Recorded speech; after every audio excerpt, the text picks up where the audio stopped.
Sejam bem-vindos ao podcast Educação. Eu sou a Thaísa. Eu sou a Emily. Nós fazemos esse podcast pensando numa educação mais humana, mais afetiva, para professores, para pais, para todo esse meio da educação, funcionários de escola, todas as pessoas que são responsáveis de alguma maneira pela educação de uma criança, de um adolescente. E o nosso assunto de hoje tem a ver com o sistema avaliativo, com as provas escolares, né? Cada vez mais a gente vem se questionando e também observando, né, toda uma caminhada do sistema avaliativo, pelo menos no Brasil, de como as provas acontecem, qual é o propósito delas, como as crianças percebem, né, esses momentos de prova, como as escolas de fato concebem essas divisões, esses pesos, essas notas. E a gente quer conversar um pouquinho sobre isso, né? E aí eu já trago, assim, da minha percepção enquanto mãe, o quanto esse momento de provas traz uma certa angústia, uma ansiedade. E eu falo até por mim mesma, porque eu fui uma criança que em algumas matérias eu nunca consegui mostrar na prova aquilo que eu de fato sabia. Porque o momento da prova me gerava uma pressão tão grande a ponto de, às vezes, eu travar completamente. E assim, a gente vê isso, às vezes, em alguns adultos, né? Que têm desempenho excelente, que estudam há muito tempo, que, por exemplo, em provas de concurso, né? A pessoa fala que deu branco, não consegui. E até mesmo busca auxílio, né, psicológico para essas questões, mas muitas vezes essas situações são resultados do que eles aprenderam ou colheram, né, na verdade, da infância.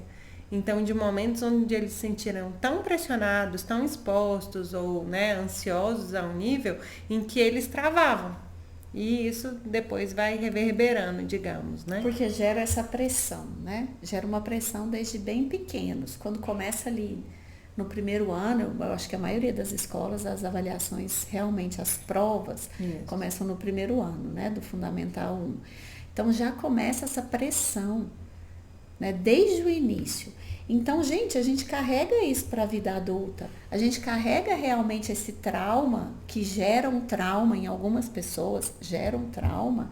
Isso a gente carrega para a vida adulta. Porque se nós pensarmos, existe lá um conteúdo extenso, que é uma avaliação de um mês, vamos pensar assim, né? Tem 2 avaliações no bimestre, a primeira é no primeiro mês, então um mês de aprendizado, uma avaliação.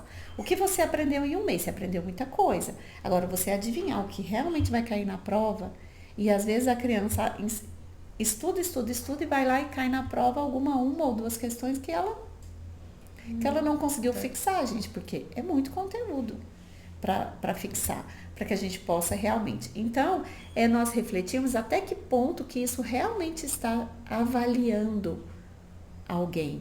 O que é o conceito de avaliar? Né? Nós estamos, na verdade, avaliando, na minha concepção, a memória da criança e não o aprendizado. Nós estamos avaliando se ela conseguiu decorar o que foi ensinado e não realmente o que ela aprendeu. Porque o que acontece muitas vezes é que eles decoram, fazem a prova no outro dia e já esqueceu tudo. Assim como muitos de nós adultos já vivenciou em algum momento da sua formação profissional. Exatamente. Coisa que a gente estudou e hoje em dia a gente não sabe nem por onde começar. Não sabe nem por onde começar. Então, é nós questionarmos realmente esse sistema avaliativo, né? De que forma que nós estamos, professores, escola, de que forma nós estamos realmente avaliando os nossos alunos. O real aprendizado. E eu acho bem legal, a gente pode até postar junto aí do vídeo no YouTube, um link falando um pouquinho sobre a metodologia das avaliações, né? Porque não é só esse método que a gente conhece, que eles utilizam, né? Que a maioria das escolas utilizam, da prova e tudo mais. Já existem métodos diferentes, metodologias que propõem avaliação contínua, que propõem uma avaliação que vai trazendo tanto a percepção da criança através de uma autoavaliação, por exemplo, uma avaliação que conta também com os pais, do que os pais estão percebendo. Mas isso é digamos assim, seria uma quebra de paradigma muito grande para o que a gente conhece. E aí, para não ter essa disrupção, o que a gente faz? Nada. É mais fácil não fazer nada. Fica no automatismo. Vamos continuar fazendo o que a gente já vinha fazendo e que dá certo. Dá Dá certo. certo. Tanto é que a educação tá ótima, né? A gente tá vendo tanto que tá legal, porque tá dando certo. Então, enquanto mãe, a minha preocupação muito grande, principalmente, né? Porque os meninos estão muito pequenos e eu observava muito isso quando o Bruno começou a fazer prova. Era identificar assim, ó, como a prova chega até ele. Como esse professor constrói neles esse entendimento de que agora tem prova. E foi muito feliz no primeiro ano dele, onde o entendimento que eu vinha era assim, não, mãe, é só uma atividade. Então, ele chegava leve. Eu falei, filha, e aí, como é que foi essa atividade? Ele falou assim, eu lembro como se fosse hoje, que ele falava assim, foi molezinha. Então, para ele, era uma coisa leve, era uma coisa tranquila. Conforme foi passando, hoje ele já sente um peso, ele já sente uma tensão. E isso é por causa, principalmente, na minha percepção, dos educadores que estão conduzindo esse processo com eles, né? Que jogam lá uma responsabilidade, que verbalizam muito isso. Você tá fazendo bagunça, depois você não vai bem na prova. Isso. Depois você não vai conseguir. Gera um tom de ameaça. Exatamente. Então, a criança, ela vai se colocando um peso muito grande. E eu penso que nesse momento de escuta e de observação das crianças é que nós, enquanto pais, a gente precisa colocar um filtro aí. Não, meu filho, não é assim. Mas você não fechou a prova. Mas você poderia... Não, filho, mas não tem problema. É assim mesmo. Você sabia o conteúdo, não sabia? Às vezes a gente comete algum deslize. E tá tudo bem. Isso aqui não te define. Quantas vezes para uma criança de 7, aliás, de 8 agora, né? De 8 anos de idade, que tem as médias altíssimas e que eu não me importo com elas, eu tive que falar assim, filho, isso aqui não te define. Porque ele ficou frustrado, porque ele não conseguiu fazer todas as questões e fechar a prova. Gente, como assim? Pra quê? E aí, quantos pais... observam isso e às vezes usam a nota da prova para pressionar as crianças, né? Então, assim, isso me preocupa muito pela construção que a gente está criando para eles enquanto adultos. Então, uma amiga que escuta o nosso podcast me trouxe isso outro dia falando assim, amiga, eu sou uma adulta, já na minha segunda graduação, que fico extremamente nervosa e me cobro muito sobre nota. Mas por quê?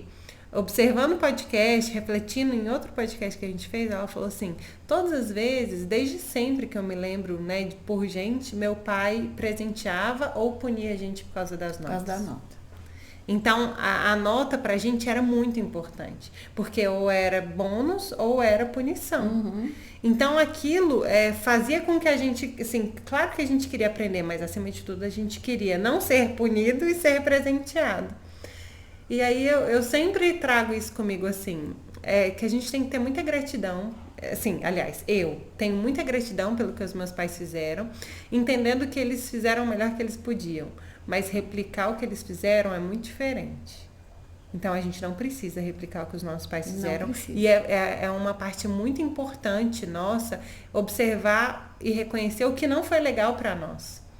E não a gente continuar, não, meu pai fazia assim comigo, vamos fazer assim também. Porque isso gera situações que podem ser muito comprometedoras para um adulto que às vezes não consegue se desenvolver ao máximo por causa desses traumas da infância, da adolescência. Por causa da cobrança. Porque a semana de provas já é uma semana tensa. Eu vejo isso. Eu tento, para mim, normalizar. Porque eu fico tensa na semana de prova. Porque eu penso assim, é muita demanda, é muita coisa que eles têm que estudar. Eu já fico tensa.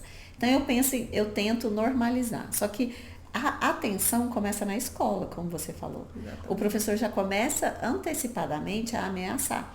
Semana que vem tem prova. Vocês estão conversando aí? Eu quero ver quando chegar lá na hora da prova se vocês vão conseguir responder as questões. Então, a pressão já começa ao longo da pré-semana de provas. E aí, na semana de provas, a criança já fica mais tensa, já fica... Então, assim, é todo um contexto, né? Do ambiente mesmo. Todo um contexto do ambiente. Então, eu tento, ao máximo, normalizar. Mas é difícil, mas é um exercício que a gente tem que ter, não passar para eles essa questão. E aí a minha filha de 13 anos me questionou esses dias. Ela falou, mãe, você acha justo eu ser avaliada por uma prova? Tipo, avaliado o meu conhecimento? E eu não acho justo mesmo, gente. E a gente tem que incentivar isso nele. Falando, você está colocando a criança, você está colocando o adolescente contra a escola? Não estou colocando. Eu estou incentivando ele no quê? No pensamento crítico. Que nós já falamos várias vezes. Nós não podemos tolir o pensamento crítico, a criatividade da criança e do adolescente. Virar para ela e falar assim, é justo. Tá tudo certo. É justo. E é bom você chegar aqui com a nota alta. Tá tudo certo. E se você não tirar nota alta, então, se você falou da nota, que a nota não te define, é muito isso. E a gente tem que, nós pais, mentalizarmos isso. E internalizarmos isso. A nota não define o seu filho. Uma nota não define o meu filho. E nisso, pensando em professores, de que uma nota não define o seu aluno. Não define a capacidade e o potencial daquele aluno. Se nós ainda temos esse sistema de notas, de avaliação, porque eu sei que é uma exigência da Secretaria da Educação, se nós ainda temos, mas cabe ao professor buscar meios de ser mais sensível nessas questões e olhar realmente, avaliar o aluno nas suas potencialidades e não só na nota da prova, sabe? E não nós ficarmos naquela de que, a minha prova, o professor pensando, não, a minha prova é difícil, porque só responde o aluno que presta atenção na aula.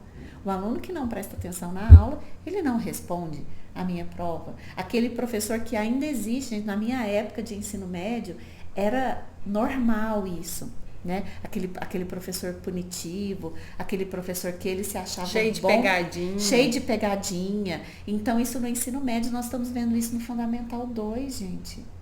O professor perguntando nota de rodapé de livro. Sendo que ele tem 30 páginas para perguntar, ele vai perguntar a nota de rodapé do livro. Que muitos alunos passaram batido, digamos que 95% dos alunos passaram batido. E eles pensam, não, a minha prova, ninguém fechou a prova. E pensarem que isso é bom. Ele está sendo um bom professor nisso, sabe? E eu acho que para pais e para professores, a reflexão é válida, de que uma nota não define o aluno. E eu fico muito aí me questionando enquanto educadora também, assim, ó. O que é a avaliação? É um retrato do que você fez, né, do seu trabalho enquanto educador e o reflexo do que as crianças de fato assimilaram. Então, eu acho que o primeiro passo da avaliação para um educador é ele se avaliar. Até onde ele conseguiu chegar naquela disciplina? Como ele percebeu, né, o desenvolvimento das crianças, para que ele faça uma avaliação condizente com o trabalho dele. Porque, infelizmente, o que muitas vezes a gente vê? Primeiro, provas que não são autorais, né? Isso não existe mais. Não existe. A maioria das provas dar um Google lá que você vai achar a prova do seu filho. E aí, esse professor, ele vê assim, no primeiro bimestre eu deveria ter alcançado da página 10 até a página 50. Então essa é a matéria da prova. Mas ele alcançou? Ele realmente conseguiu desenvolver com aquelas crianças o conteúdo proposto? Porque aí chega na prova e tem esse tipo de coisa. A questão que nunca foi abordada, porque eu já vivenciei isso com o meu de 8 anos. Eu falo assim, o meu filho nem sabe por onde começar. Eu perguntei para ele falou que ele nunca viu isso na sala, como que pode? Então eu acho uma infelicidade tão grande nós, enquanto educadores, fazer uma coisa dessas, porque a gente expõe a nossa própria fraqueza de não ter observado a prova que a gente está fazendo, de ter feito uma construção condizente com aquilo que a criança estava aprendendo, né? Então, assim, descredibiliza, no meu entendimento, enquanto educadora, descredibiliza o nosso trabalho. Porque o pai, ele vai olhar e falar assim, não, você vai começar a desconfiar de todo o contexto escolar. Não, mas esse, porque eu, enquanto mãe, fiz isso. Não, mas espera aí. Será que mais que ele não aprendeu? Então, vamos ver aqui. Eu quero todas as provas para perguntar o que ele não entendeu. Tudo que ele errou, eu vou perguntar se ele já tinha visto. Então, é muito infeliz da nossa parte continuar levando o sistema avaliativo dessa forma. Sim. E para nós pais é um alerta. é um alerta. Porque, como nós já falamos em vários podcasts, a criança precisa de acompanhamento. Nós não podemos pegar a criança e entregar na mão da escola e falar, se vira. A criança se vira com a escola se vira com a criança. Não, isso não é educação. O nosso papel de pais é acompanhar. Então, tira um tempinho, gente. Dá uma olhada nas provas. Conversa com o seu filho sobre a semana de provas. Olha, é um excelente. O pai fala assim, mas eu não tenho assunto com meu filho. Tudo que eu pergunto, ele não responde. Então, assim, talvez conversa na semana de prova. Como foi a prova? Foi fácil? Foi difícil? Sem julgamento, porque a gente já pensa logo que, principalmente o adolescente, que ele está querendo enrolar, porque ele não estudou, porque ele não prestou atenção na aula, Mas assim, gente, tem uma conversa aberta. Vai dar uma olhada na prova. Não, demora quantos minutos? Dá uma olhada no que eles estão falando. Mas eu não tenho tempo. Isso é papel da escola. E trazer um pouco para nós, para a nossa responsabilidade de pai e mãe. Eu sei que a gente tem muitos afazeres, as mães principalmente, os pais, muitos afazeres. Mas, gente, um final de semana, um dia à noite, você não pode tirar 5, 10 minutinhos para dar uma olhada nas provas do seu filho? Sabe, eu acho que é o acompanhar. É isso que tem faltado em muitos pais. Eu vejo, pelo menos com os que eu convivo um pouco no meio escolar, isso tem faltado. E eu vejo que é uma forma da gente primeiro se conectar com a criança, mas de fato observar o que a escola está retratando ali como um ensino, né, que eles, de como eles estão se propondo a ensinar as nossas crianças. Vou dar um exemplo aqui, por exemplo, de inglês. Meu filho não gosta de inglês. Ele fala que é difícil, que ele não gosta, que ele acha ruim. E as notas dele são 10. Aí eu falo com o Henrique assim, Henrique, como é que o menino não gosta de inglês? Não gosta de estudar inglês? Acha inglês difícil? Só tira 10. Assim, de fato, quando a gente vai estudar com ele, porque nós estudamos com ele sabe as coisas, mas ele não tem interesse nenhum. Então, é meio estranho isso, sabe? Esse 10, ele não condiz muito bem com o que ele transmite pra gente. Aí você vai olhar as provas, você sabe por que é 10. Você entende. Porque a realidade da prova e a realidade que você estudou, por exemplo, é outra. Então, a criança, ela tá ligando, ela tá fazendo prova de inglês, mas não é de inglês, é de outra coisa. Então, assim, isso é muito importante, é um espelho para as famílias, para que a gente entenda o que a escola está ensinando para os filhos. De que forma que eles estão sendo perguntados as coisas, como é que são as ilustrações nas provas, por exemplo, qual o teor da educação que seu filho está recebendo. Então, assim, por que ele gosta disso, por exemplo? Tem uns bonequinhos que eu acho horroroso, eu não sei nem qual que é o nome daqueles bonequinhos, das mãozinhas espetadas, que o povo tá usando muito em aniversário. Em todas as provas dos meus filhos, do Bruno, tinha esses bonequinhos. E ele acha esses bonequinhos lindos, eu me pergunto, mas de onde é que ele vê esses bonequinhos? Não, é porque tem os bonequinhos. Ele me falou que eles pediram pra professora. Então, sabe assim, às vezes é através da prova que você tá, como você falou, criando uma conexão, entendendo assunto, vai gerando assunto, eles vão te contando alguma coisa. Então, já que pode ter um monte de coisa ruim, vamos aproveitar a parte boa. De que aquilo é um papel que te conecta com a escola e com a criança, que te dá um meio de questionar a escola, por exemplo. E eu acho que para pais que estejam nos ouvindo e que talvez a criança esteja tendo uma certa dificuldade na aprendizagem, né? A gente não vai cobrar a criança sem antes saber o contexto em que ela está vivenciando na escola. Realmente, não antes de cobrar o seu filho, que você acha que o seu papel de pai e de mãe é cobrar. Se tirou nota ruim, igual você falou. Se tirou nota ruim, punição. Se tirou nota boa, tem presente. Então, ao invés de você dar o seu filho punição ou presente, vai lá dar uma olhada no que ele está estudando, principalmente se ele estiver tendo dificuldade. Vai dar uma olhada nas tarefas, vai dar uma olhada em como está sendo a convivência dele no ambiente escolar, ao invés de só cobrar, ou talvez contratar um professor particular para fazer o que a escola não está fazendo. E delegar, né? Aí delega para outro, para um terceiro. Delega para outro. Que é o professor particular, o que a escola aparentemente não está fazendo bem e que você não está tendo disponibilidade para fazer. Que você não está tendo disponibilidade para fazer. Então, às vezes, gente, é uma carência afetiva. Porque tem criança, eu conheço alunos da escola que mesmo com professor particular, ele não vai bem. Ele tem dificuldade no aprendizado. Então, talvez ele esteja com alguma carência afetiva. E quem vai suprir essa carência? Só pai e mãe, só o responsável por essa criança. Não vai ser um professor particular, não vai ser a escola, não vai ser ninguém que vai suprir essa falta que a criança tem dentro dela.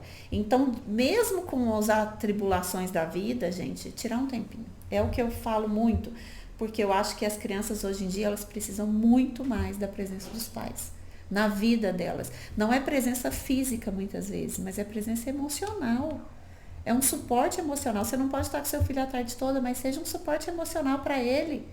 Em que ele pode, você está no trabalho, ele pode te mandar uma mensagem, uma ligação. Estou com dificuldade na tarefa. Não, já eu te ajudo. Eu estou numa reunião, terminando a reunião, te ligo. Ou não, quando a mamãe chegar em casa, ela vai te ajudar. Então, assim, a criança sabe que ela pode contar, mesmo não tendo o pai e a mãe em casa o dia todo. É um suporte emocional. Não é físico, mas é emocional, porque ela sabe que a qualquer momento que ela precisar, ela vai ter em quem contar. Agora, tem muitas crianças que não têm nem a presença física e nem a presença emocional. E aí eu me pergunto, onde é que foi que a gente começou a confundir a autonomia com, largar de mão? Porque é muito isso, assim, isso que a gente está vendo ser feito, né, por muitas famílias, isso não é autonomia. Isso é você desistir do seu filho. Desistir do seu filho. Então, assim, constrói-se, né, todo um discurso muito bonito da autonomia da criança, mas, na verdade, a gente está fazendo abandono, não é autonomia. Não é autonomia. Não é ajudar a criança a criar autonomia. Isso dá um tema de mais um podcast. Vamos anotar. Sobre autonomia. Exatamente. Então, assim, estudar sozinho para as provas, fazer as tarefas sozinho, arrumar seu material sozinho, comer sozinho, ir sozinho para a escola, isso não é autonomia. Então, assim, a gente tem que dar um passo atrás para observar o quanto nós estamos ficando tranquilos porque ele já conquistou a autonomia e o quanto nós estamos abandonando a nossa criança ou o nosso adolescente. Exatamente. Então, gente, vale a reflexão para nós pais e educadores com relação à avaliação, a nota, a provas, a meios de avaliação. Se você é educador e está nos ouvindo, nos assistindo, talvez buscar outros meios, como a Emily comentou, né? Hoje em dia isso já é falado, já existem vários outros meios, mecanismos de se avaliar um aluno que não seja por uma prova, por um simulado. Então, isso cabe ao educador, eu acho, ao educador pensando na sua missão, no seu propósito em educar seres humanos, né, seres em construção, em buscar esses outros meios, né, por mais que talvez não seja da escola. Mas ele pode trazer uma ideia inovadora, começar a testar nos alunos e, quem sabe, levar para a coordenação, levar para a direção da escola. Então, nós despertarmos essa sementinha no coração do educador, porque eu tenho certeza que se tiver algum educador nos ouvindo, ele sabe, no fundo, ele sabe que realmente aquela prova não está avaliando a criança, não está avaliando o adolescente em todo o seu potencial. Mas ele ter uma esperança de que existe uma luz no fim do túnel, digamos assim, né? E que nós pais, a gente já tinha falado isso naquele outro podcast da Carta de Singapura, né? Uhum. De deixar um pouco mais leve essa cobrança, essa questão da prova, essa questão avaliativa. E nós focamos muito no Brasil no Enem. Mas é o Enem. Gente, eu ando já com um sentimento ruim com relação ao Enem. Eu já ando com um sentimento ruim com relação ao Enem, porque a gente já começa desde o Fundamental 1, como se diz, bitolando a criança de que ela vai fazer o Enem. Gente, o mundo tem mudado tanto. Será que daqui 3, 4, 5 anos ainda vai ter Enem? Será? A gente não sabe. Porque as coisas vêm mudando. Sinceramente, eu gostaria que não tivesse, mas talvez tenha. Mas, assim, já existem faculdades que estão tendo outros meios de avaliação que não seja o vestibular, que não seja aquela prova. Então, nós refletirmos sobre isso e não ficarmos cobrando a nossa criança, o nosso adolescente de que, mas o Enem está chegando. Mas o Enem é um monstro. Que é isso, né? O Enem é um monstro, talvez, que você está ameaçando o seu filho com esse tal desse Enem, que eles começam tão cedo que eles não sabem nem o que é isso. Mas um dia eu vou ter que fazer esse danado desse Enem. Não, o Bruno chegou a me perguntar um desses dias, mas o que é isso que eu vou ter que fazer? Eu falei, não, meu filho, você não vai ter que fazer esse negócio, não. Não, Pensa uma criança no 3º ano. Eu falo isso pra minha filha de 13 anos. Aí eu falo, filha, eu nem sei, na verdade, se você vai fazer Enem.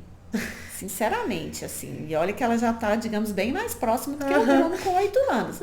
Mas eu falo, filha, eu nem sei se você vai chegar a fazer Enem um dia. Né? Então a gente tem que tirar essa pressão. E, gente, esse monstro precisa parar de como se diz, rondar as crianças no mundo escolar. Ai, gente. Olha, então esse foi o nosso episódio de hoje. A gente espera que vocês tenham gostado, acompanhado essas reflexões, né, sobre as avaliações, sistema avaliativo. Contem pra gente o que vocês percebem aí na realidade de vocês, sejam pais, responsáveis ou educadores.